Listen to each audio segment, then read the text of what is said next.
dhufako yaddo malire soda malire farsu da male kango galatan baisa waqa nagargare du'a na dabame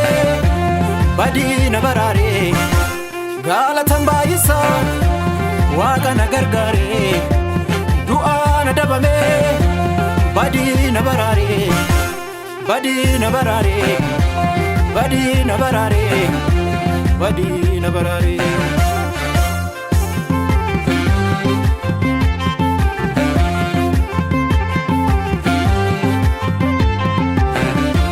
lencha namanyatu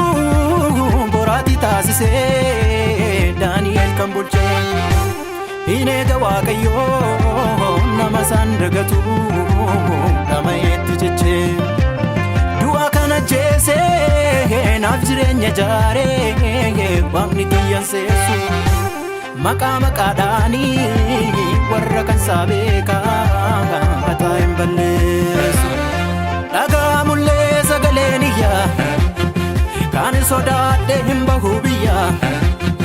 dhagaa mullee sagaleen waca maaltu na tuqee naannaa macha